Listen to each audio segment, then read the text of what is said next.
Football একটি 90 মিনিটের cinema যেখানে ইমোশন আছে, ড্রামা আছে, অ্যাকশন, সাসপেন্স, ট্র্যাজেডি আর সেলিব্রেশনও আছে। তবে সিনেমা হোক কিংবা ফুটবল, দুটিরই প্রাণ হচ্ছে দর্শক। ফ্যানদের উন্মাদনা আর পাগলামি আছে বলেই ফুটবল এত সুন্দর। তেমনই কিছু ক্রেজি ফ্যান্স নিয়ে আমাদের নিয়মিত আয়োজন বেলামে প্রেজেন্টস কিক অফ।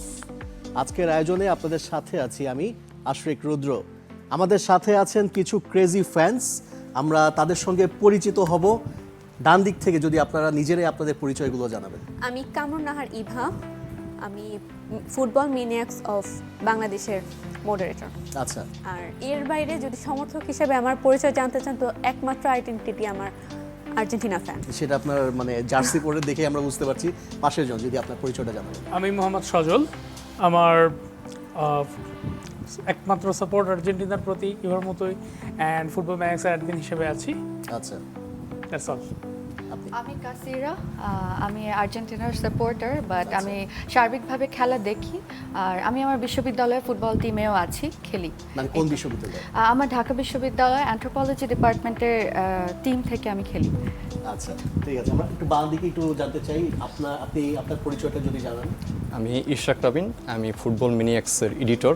আচ্ছা, এছাড়া আমি যদি ফুটবল ফ্যান হিসেবে পরিচয় দিই, আমি পর্তুগাল, এছাড়া আমি স্পেনকে সাপোর্ট করি, দুইটা দলকে সাপোর্ট করি একসাথে। আপনি? আমি সোহরাওয়ার্দী ইসলাম সিক্ত, আমি ফুটবল ম্যানিয়াক্স গ্রুপের একজন অ্যাডমিন। আমি দল হিসেবে ব্রাজিল এবং ইংল্যান্ডকে সাপোর্ট করছি। যদিও আজকে ব্রাজিলের খেলা জাপানের এগেইনস্টে, কিন্তু আমরা দেখতে পাচ্ছি যে ব্রাজিলের দর্শক কিন্তু এখানে কম। ফুটবল ম্যানিয়াক্সের কথা শুনতে পাচ্ছি যে আসলে এই জিনিসটা কি, একটু যদি আমাদের একটু বিস্তারিত জানান। ফুটবল ম্যানিয়াক্স হচ্ছে বাংলাদেশের সর্বপ্রথম ফুটবল রিলেটেড যদি কোনো গ্রুপ, ফেসবুক গ্রুপ থেকে থাকে, সেটা ফুটবল ম্যানিয়াক্সের মাধ্যমেই এই যাত্রাটা শুরু হয়েছে। আর এর বাইরে যত ধরনের ফুটবলের আলোচনা, ক্লাব ফুটবল থেকে শুরু করে যত ধরনের অ্যানালাইসিস বলেন, কিছুটা আমরা ফান করে মিমস থেকে শুরু করে সব কিছুই আপনি ফুটবল ম্যানিয়াক্সের পেজে দেখতে পারবেন। আর নিজের মতামত আপনি গ্রুপে দিতে পারবেন। তো কমিউনিটি বেস হিসেবে যদি আমরা দেখি, ফুটবল ম্যানিয়াক্স হচ্ছে বাংলাদেশের সবচেয়ে বড় গ্রুপ, অ্যান্ড পেজও 1 লক্ষ ফলোয়ার আছে। মানে আপনি তো এই গ্রুপের অ্যাডমিন, জি, মানে আপনি যেটা পরিচয় দিলেন আর কি, যে এটা কি শুধুমাত্র আপনাদের ভার্চুয়াল কেন্দ্রিকই এই অ্যাক্টিভিটিস, নাকি আপনাদের এছাড়াও কোনো বাইরের কোনো অ্যাক্টিভিটিস আছে, ফিজিক্যাল কোনো অ্যাক্টিভিটিস আছে? ওকে, অ্যাকচুয়ালি ফুটবল ম্যানিয়াক্স স্টার্ট করি আমরা 2014-এ। তো 2014-এ স্টার্ট করা, আমাদের আগেও আরও গ্রুপ ছিল, বাট আমরা প্রথম offline and online both community আকারে কাজ করা শুরু করি। আমাদের অফলাইন কমিউনিটি প্রথম থেকেই ছিল, এখনও আছে। আলহামদুলিল্লাহ আমরা প্রায় 12-13 বছর ধরে এই অ্যাক্টিভিটিটা মেনটেন করে যাচ্ছি। এবং এই ফুটবল বিশ্বকাপ নিয়ে আপনাদের আসলে দেখা যাচ্ছে যে ফুটবল ম্যানিয়াক্স আপনারা যে কজন এসেছেন, আর্জেন্টিনার সমর্থন বেশি। আজকে ব্রাজিলের খেলা আছে, নকআউট পর্বে জাপানের বিপক্ষে ম্যাচ। মানে এই ম্যাচ নিয়ে আপনাদের আসলে কি ধরনের প্ল্যানিং আছে, কিংবা আপনারা কি দেখছেন আসলে, মানে ব্রাজিলের হারের অপেক্ষায় আছেন কিনা? প্রথম কথা হচ্ছে হলো গিয়ে, গত ওয়ার্ল্ড কাপটা ব্রাজিল বাদ পড়ে যাওয়ার পরে কোয়ার্টারে আমরা দেখা গেছে যে ফাইনাল পর্যন্ত গেলাম, এটা বেশ বোরিং লেগেছে আমাদের। সো আমি মনে করি যে ব্রাজিলের আরও সামনে যাওয়া উচিত। তবে হ্যাঁ, মন থেকে এক প্রকার সাপোর্ট চলে আসছে জাপানের প্রতি। কেন আসছে আমরা জানি না, চলে আসছে। মানে আপনি তো ব্রাজিলের সাপোর্টার, মানে আর্জেন্টিনার এখানে সমর্থক যারা আছে তারা মন প্রাণ দিয়ে যাচ্ছে যেন ব্রাজিল ম্যাচটা হারে, জাপানের সমর্থন দিচ্ছে। মানে এটা কি একটা ট্রেন্ড হয়ে গেছে কিনা, যে যখনই ব্রাজিলের খেলা হবে অপোনেন্টের টিমের সাপোর্ট করবে আর্জেন্টাইনরা, বা আর্জেন্টিনার যখন খেলা হবে অপোনেন্টের সাপোর্ট করবে ব্রাজিলেরা, এটা ট্রেন্ড হয়ে গেছে কিনা? হ্যাঁ, এটা একটা বর্তমান ট্রেন্ড, কারণ স্বাভাবিকভাবেই রাইভাল দুটি দল স্বাভাবিকভাবে চাইবে যে রাইভাল আগে আগে বাদ পড়ুক। তবে আমি সমর্থক হিসেবে চাই আর্জেন্টিনা সেমিফাইনাল পর্যন্ত যাক, এবং ব্রাজিল যে সামনে যাবে এটা তো চাই, কারণ সেক্ষেত্রে ব্রাজিল এবং আর্জেন্টিনার ম্যাচ হওয়ার সেমিফাইনাল হওয়ার একটা পসিবিলিটি আছে। জি, এটা আমার চাওয়া, এবং আমি চাই আর্জেন্টিনা ফ্যানরাও সেটা চাক, তাহলে একটা উপভোগ্য ম্যাচ আমরা পেতে পারি। মানে আপনারা মনে হয় না যে বিশ্বকাপে কখনো মানে ব্রাজিল আর্জেন্টিনাকে মুখোমুখি হতে দেখেছেন কিনা? আমি আমার জন্মদশায় দেখি, মানে আপনারা দেখেছেন না, কিনা? আমরা কেউ দেখিনি আমরা যত আসলে। জানি যে 1990 সালে মনে লাস্ট Last, তারা একে অপরের মুখোমুখি হয়েছিল। একটা কথা শোনা যাচ্ছে যে নতুন একটা দেশ নাকি এসেছে, জাপানটিনা, এরকম কিছু একটা, মানে এমন কিছু শুনেছেন কিনা? অ্যাকচুয়ালি দেখেন, ব্রাজিল যখন আলজেরিয়া আর্জেন্টিনা খেলা হলো, ব্রাজিল কিন্তু ব্রাজিলজেরিয়া হয়ে গেছিল, হ্যাঁ, তারপর ব্রাজিল অস্ট্রিয়া হয়ে গেছিল। তো এরকম তো হচ্ছে, প্রতি ম্যাচে ট্রান্সফরমেশন আসছে, বিভিন্ন সময় বিভিন্ন বেশ ধরে অন্য টিমকে ট্রল করা হচ্ছে, মিম বানানো হচ্ছে। হ্যাঁ, it's part of our football culture. এবং আমার কাছে মনে হয় যে ফুটবল ফ্যানদের মতো এত বেশি ট্রোল অ্যান্ড মিম আর কেউ বানায় না, এত সার্কাজম আর কেউ করে না সত্যি বলতে। যখন সারা বছর লিগ চলে, এটা কিন্তু লিগের ক্ষেত্রেও হয়। ইউসিএল এ দেখা যাচ্ছে যে আজকে পিএসজি ভার্সেস রিয়ালের খেলা, বার্সা ফ্যানরা হঠাৎ করে পিএসজিতে কনভার্টেড হয়ে যাচ্ছে। This things happens regularly, so এটা এক্সপেক্টেড। তবে আসলে ব্রাজিলকে হারিয়ে ওয়ার্ল্ড কাপ ফাইনালে যাওয়ার যে একটা সুযোগ আর্জেন্টিনার এবার সামনে আছে, গতবারও ছিল কিন্তু ব্রাজিল আমাদের সঙ্গে খেলার যোগ্যতা অর্জন করতে পারেনি আনফরচুনেটলি। তো আমি আশা করব যে এবার দুই দলের একটা দেখা হবে সেমিফাইনালে, এবং আমরা সেই সময়টার জন্য ওয়েট করছি। বাট জাপান কিন্তু খুব ভালো খেলছে, ওদের আসলে ব্রাজিলকে হারানো উচিত। অবশ্যই ভাই। আপনি যেমন ঢাকা ইউনিভার্সিটিতে আছেন, আমরা দেখতে পাচ্ছি যে যখনই ব্রাজিলের ম্যাচ হচ্ছে কিংবা আর্জেন্টিনার ম্যাচ হচ্ছে, ঢাকা ইউনিভার্সিটির সিনারিওটা অনেকটা চেঞ্জ হয়ে যায়। যত রাতই হোক, ভোর হোক, সকাল হোক, সেখানে শত শত না হাজার হাজার সমর্থকরা, ফ্যানরা সেখানে যাচ্ছে। মানে এই ধরনের যে একটা অ্যাটমসফিয়ার কেমন লাগে দেখতে?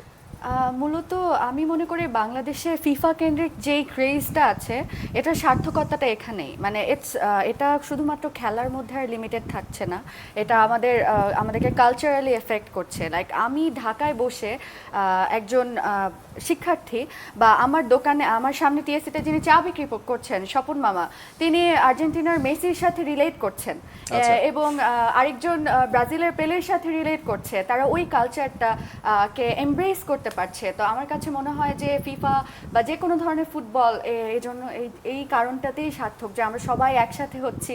যেমন শুধুমাত্র ঢাকা বিশ্ববিদ্যালয়ের কথা না, বাইরের কথাও যদি বলেন, আমরা অন্যান্য ইউনিভার্সিটিতেও দেখছি, হ্যাঁ, সেটা হ্যাঁ। জাহাঙ্গীরনগর ইউনিভার্সিটি হোক, প্রাইভেট ইউনিভার্সিটি হোক, সেখানেও দেখছি। এবং এটা কিন্তু মোটামুটি আমরা দেখতে পাচ্ছি যে পুরো বিশ্বে কিন্তু ছড়িয়ে যাচ্ছে যে বাংলাদেশে কি পরিমাণ ক্রেজি ফ্যান্স আছে। এখানে আর্জেন্টাইন ফ্যান আছে, ব্রাজিলের ফ্যান আছে, আপনি বলছেন যে আপনি স্পেনের সাপোর্ট করেন, পর্তুগালের সাপোর্ট করেন।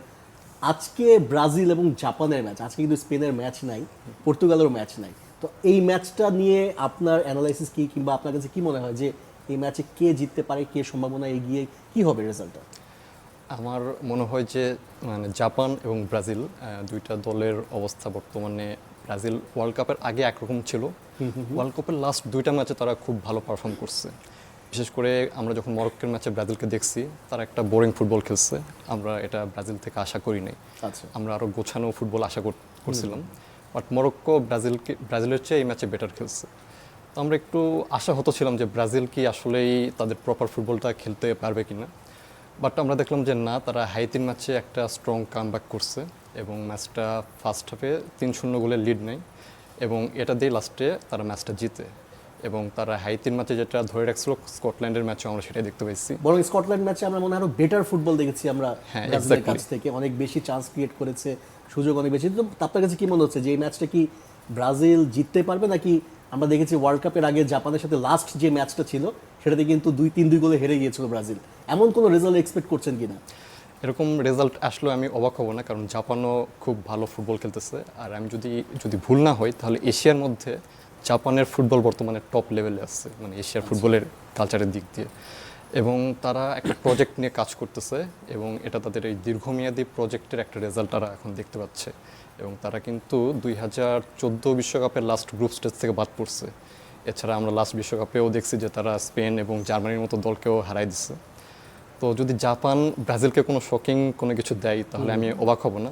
Japan also playing very good football, but আমার মনে হয় এটা একটা ক্লোজ ফাইট হবে। অ্যান্ড আমি দেখতে পাচ্ছি যে ম্যাচটা হয়তো এক্সট্রা টাইমে যাবে, এক্সট্রা টাইমে একটা রেজাল্ট বের হতে পারে। আচ্ছা, রাউন্ড অফ 32 ম্যাচ, এখানে আসলে প্রতিটা দলই কিন্তু খুবই স্ট্রং অপোনেন্ট আমি বলতে পারি। যেমন যদি আর্জেন্টিনা এগেনস্টে কেপ ভার্দেও খুব ভালো চমক দেখিয়েছে গ্রুপে। আপনার কাছে একটু জানতে চাই যে আনচেলত্তি আসার পর ব্রাজিলের যে খেলার কৌশল হোক কিংবা তাদের মধ্যে যে একটা কনফিডেন্স বিল্ড আপ হয়েছে, আপনি সেটাকে কতটুকু পজিটিভলি দেখছেন? এবং যেটা আসলে বারবার বলা হচ্ছে, আমরা সেই 2002-এর পর থেকে দেখতে পাচ্ছি ব্রাজিলের একটা স্লোগান হচ্ছে হেক্সা। তো এবার কি সেই হেক্সাটা পূরণ হবে কিনা, নাকি আবারও পরের ওয়ার্ল্ড কাপের জন্য সেটা অপেক্ষা করতে হবে?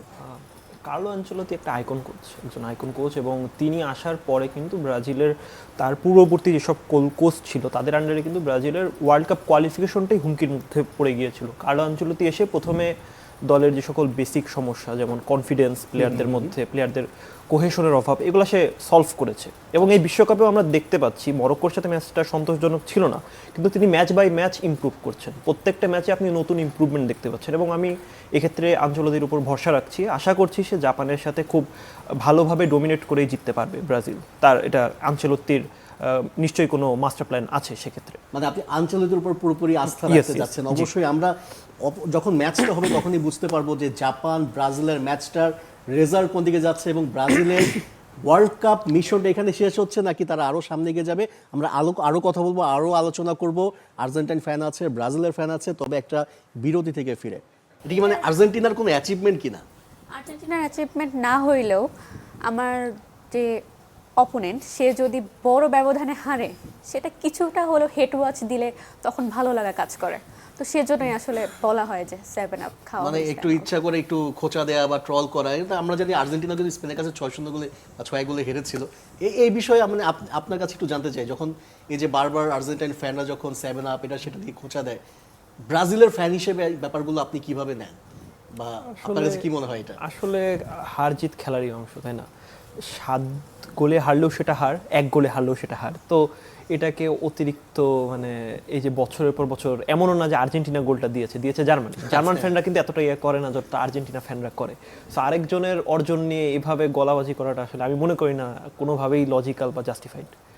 মানে যদি আজকে দেখা যায় যে ব্রাজিল জাপানের কাছে হেরে যায় কোনো কারণে, আমরা দেখেছি যে সম্ভাবনাও তো আছে, সেই ক্ষেত্রে আসলে আপনারা কি ধরনের উদযাপন করবেন, আপনাদের পরিকল্পনা কি? আমি সম্ভবত সকালবেলা উঠে একটু সঙ্গীত চর্চা করার চেষ্টা করব, যদি রাত পোহালে শোনা যেত ব্রাজিল হারে নাই, এই টাইপের কিছু একটা। তো আর যদি মনে হয় যে না একটু শুয়ে শুয়ে চর্চা করব, সেক্ষেত্রে হচ্ছে একটা ভাব দেখাবো যে না খুব কষ্ট পাইছি, আমারও খুব খারাপ লাগতেছে। তারপর যখন ফ্রেন্ডদের সাথে দেখা হবে তখন ধীরে ধীরে নিজের আসল রূপটা বের করে দিয়ে আনবো। আচ্ছা, মানে আপনি কি মানে যদি এরকম আমরা দেখতে পাচ্ছি যে ব্রাজিলের বা এখানে আর্জেন্টিনার ফ্যানরা একে অপরকে যেভাবে ট্রল করছে, আপনি নিউট্রাল আছেন, পর্তুগাল এবং স্পেনের সাপোর্টার, মানে আপনার কাছে এই ব্যাপারগুলো কেমন লাগে দেখতে? মানে কত এনজয় করেন নাকি খুব? আমি অনেক এনজয় করি এবং আই থিঙ্ক এটা ফুটবলের পার্ট, আমি এইভাবে এটা কনসিডার করি। আর দুইটা দলের যখনই তারা একে অপরের ট্রল করে বা যেভাবে খোঁচা দেয়, আমি এনজয় করি এবং নিউট্রাল থেকে এটা মানে দেখার চেষ্টা করি এবং দুই দলকে সাপোর্ট করি দুই জায়গাতে। আপনি নিউট্রাল থাকেন, দুই দলকে সাপোর্ট করেন, কিন্তু আমরা দেখি যে আর্জেন্টাইন ফ্যান যারা আছে তারা কিন্তু CR7-কে নিয়ে অনেক ট্রল করে। এটাই আপনার কেমন লাগে তখন? না, এটা একটু খারাপ লাগে আসলে। CR7-এর এই জেনারেশনের one of the best footballer যদি লিওনেল মেসির পাশে আমরা ধরতে চাই, এবং এমন একটা ফুটবলার যে কিনা মানে UCL এর টপ স্কোরার, প্লাস তার অ্যাচিভমেন্টের কোনো অভাব নেই তার যে ক্যারিয়ারে। এবং মানে মেসির লেভেলে যদি আমরা কনসিডার করতে চাই তাহলে একটা ফুটবলারকে এখানে আমরা রাখতে পারি, সেটা হচ্ছে ক্রিস্টিয়ানো রোনালদো। বাট যেহেতু রাইভালের পর্যায়ে চলে গেছে বিষয়টা, তো মানে শুধু কি মানে আপনি মেসির লেভেলে রাখতে চাচ্ছেন নাকি মানে আপনি কাকে আসলে মনে করেন যে গ্রেটেস্ট অফ অল টাইম বা গোট যেটাকে বলা হয় আর কি? স্ট্যাটিস্টিক্যালি বলতে গেলে তো মেসি রোনালদোকে অলমোস্ট ছাড়াই গেছে প্রায়। বাট স্টিল আমরা যারা রোনালদো ফ্যান আছি, আমরা যেহেতু রোনালদোকে অনেক আগে থেকেই আমরা তাকে আইডিয়াল বা তাকে ভালোবেসে আসতেছি, সেই 2008 কিংবা 2009 এই সময় থেকে, এবং তার এই জায়গা থেকে আমরা রোনালদোকেই মানে পার্সোনাল অপিনিয়নে আমরা তাকে আগায় রাখি এবং আমরা তাকেই এখনো বেস্ট। কিন্তু আপনি মানছেন যে রোনালদোর চাইতে মেসি এগিয়ে? হ্যাঁ, অবশ্যই। এবং আপনার কাছে একটু জানতে চাই, যেহেতু আজকে ব্রাজিলের জাপানের ম্যাচ নিয়ে অনেক কথা হচ্ছে, আমরা আলোচনা করছি, অনেক প্রত্যাশা আছে, তবে এই যে তারা যেমন 7 আপ দিয়ে অনেক ট্রল করে, আপনারাও তো অনেক কিছু বলেন, যেমন হাত দিয়ে গোল করা কিংবা পেনাল্টি, প্রতি ম্যাচে পেনাল্টি পাচ্ছে আর্জেন্টিনা। মানে আপনার কাছে আসলে কি ব্রাজিলের ফ্যানদের কাছে মনে হয় যে ফিফা একটু ফেভার করছে আর্জেন্টিনাকে? কিছু কিছু বিষয় থাকে আসলে মানে যেটা কোইন্সিডেন্স মনে হয় না, ঠিক আছে? সব সময় যে জাস্ট খেলার অংশ হিসেবেই পেনাল্টি পাচ্ছে, কিছু সার্টিন ডিসিশন তাদের পক্ষে জাস্ট খেলার পার্ট হিসেবেই যাচ্ছে, এটা মনে হয় না। এটা শুধু যে আমি ব্রাজিল ফ্যান বলে এমন না, ব্রাজিল ফ্যানের বাইরে অন্যান্য ফ্যানদের চোখেও এটা পড়েছে। তো আমি মনে হয় না যে, হ্যাঁ কিছু ক্ষেত্রে আমার মনে হয় এখানে পার্শিয়ালিটি আছে।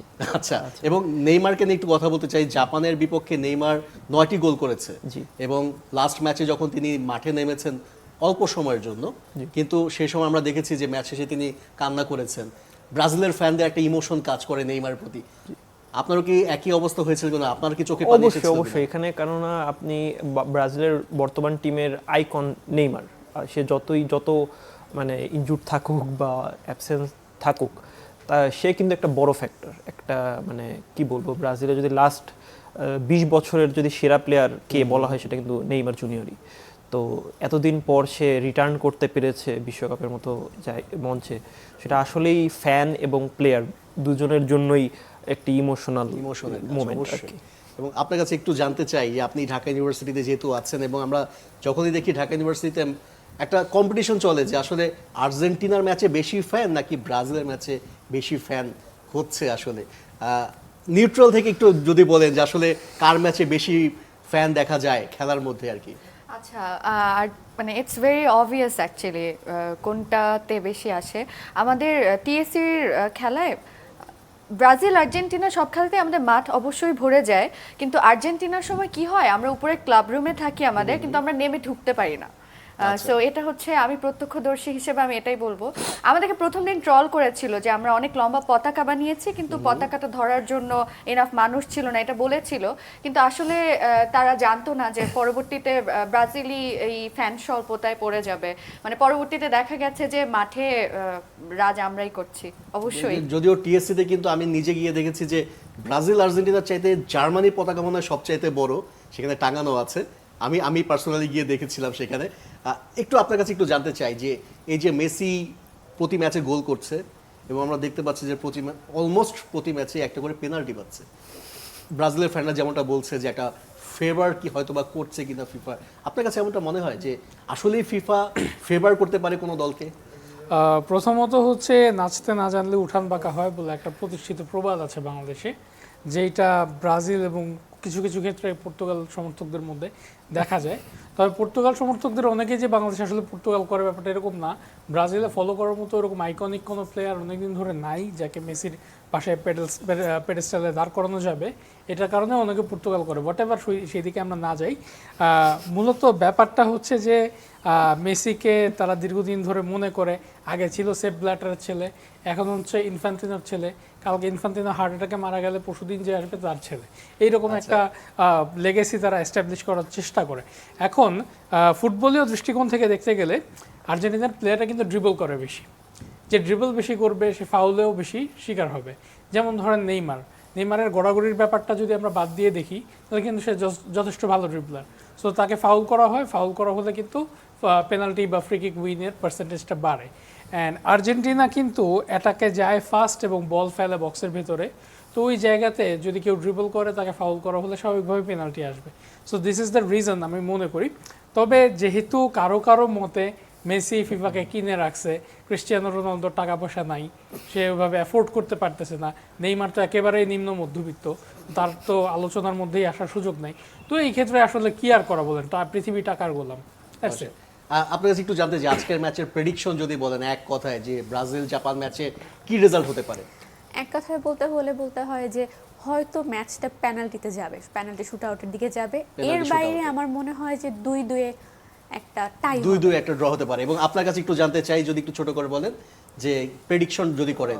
2-1 ব্রাজিল।